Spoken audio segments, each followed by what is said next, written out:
ਅਜ਼ੀਜ਼ੋ, ਸਾਡੇ ਮੁਆਸ਼ਰੇ ਦੇ ਵਿੱਚ ਇੱਕ ਬੜੀ ਅਹਿਮ ਕਹਾਵਤ ਹੈ ਤੇ ਜਣੀ ਖਣੀ ਉਸ ਕਹਾਵਤ ਨੂੰ ਇਸਤੇਮਾਲ ਕਰਦੀ ਹੈ ਤੇ ਉਹ ਕਹਾਵਤ ਇਹ ਵੇ, ਜੇ ਕਦੀ ਸਾਡੇ ਲਾਇਕ ਕੋਈ ਖਿਦਮਤ ਹੋਏ ਤੇ ਜ਼ਰੂਰ ਦੱਸਣਾ।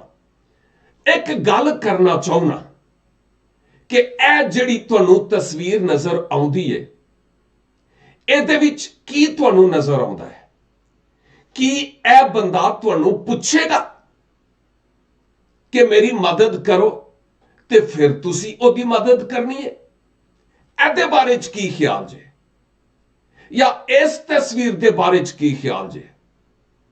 ਜਾਂ ਇਸ ਦੇ ਬਾਰੇ ਚ ਕੀ ਖਿਆਲ ਜੇ? ਮੈਂ ਤਾਂ ਸੋਚਣਾ ਵਾਂ ਕਿ ਜੇ ਕਦੀ ਮੇਰੇ ਸਾਹਮਣੇ ਕੋਈ ਇਹੋ ਜਿਹਾ ਖੁਦਾ ਨਾ ਖਾਸਤਾ ਹਾਦਸਾ ਹੋਵੇ ਕਿ ਕੋਈ ਬੰਦਾ ਡੁੱਬ ਰਿਹਾ ਹੋਏ ਤੇ ਮੈਂ ਉਹਦਾ ਇੰਤਜ਼ਾਰ ਨਹੀਂ ਕਰਾਂਗਾ ਕਿ ਉਹ ਡੁੱਬ ਰਿਹਾ ਹੈ ਤੇ ਮੈਂ ਹੁਣ ਕੀ ਕਰਾਂ। ਮੈਂ ਤੈਰਨਾ ਤਾਂ ਨਹੀਂ ਜਾਣਦਾ, ਲੇਕਿਨ ਮੈਨੂੰ ਹੱਥ ਪੈਰ ਪੈ ਜਾਣਗੇ ਉਹਦੀ ਮਦਦ ਕਰਨ ਵਾਸਤੇ। ਮੈਂ ਉੱਥੇ ਕਿਨਾਰੇ ਤੇ ਬਹਿ ਕੇ ਉਹਦੀ ਸੈਲਫੀ ਨਹੀਂ ਬਣਾਵਾਂਗਾ।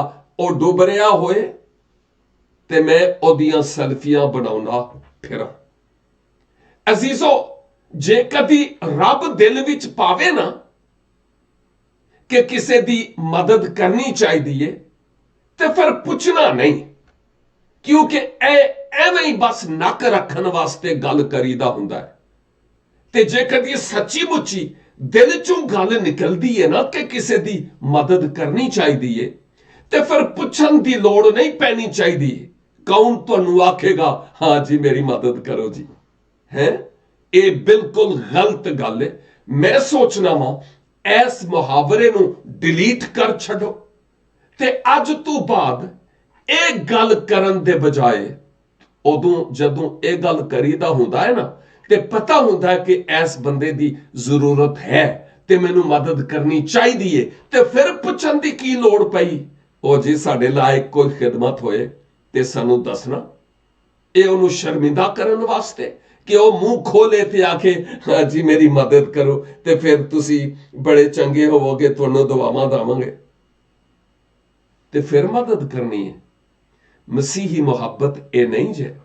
ਮਸੀਹੀ ਮੁਹੱਬਤ ਇਹ ਵੇ ਕਿ ਜਦੋਂ ਵੀ ਕਿਸੇ ਭਾਈ ਭੈਣ ਨੂੰ ਮੁਸ਼ਕਲ ਹਾਲਾਤ ਦੇ ਵਿੱਚ ਵੇਖੋ, ਉਹਦੇ ਕੋਲ ਹੈ ਜਾਂ ਨਹੀਂ, ਜੇ ਕਦੀ ਦਿਲ ਵਿੱਚ ਗੱਲ ਆਈ ਕਿ ਮਦਦ ਕਰਨੀ ਚਾਹੀਦੀ ਹੈ ਤੇ ਮਦਦ ਕਰੋ।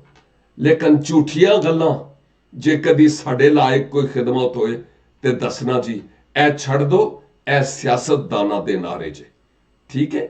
ਖੁਦਾਵੰਦ ਅੱਜ ਦੇ ਇਸ ਸੋਹਣੇ ਖਿਆਲ ਦੇ ਸਬਬੋਂ ਮੇਰੇ ਭਾਈ ਤੇ ਮੇਰੀ ਭੈਣ ਤੁਹਾਨੂੰ ਬੜੀ ਬੜੀ ਬਰਕਤ ਦੇਵੇ। God bless you.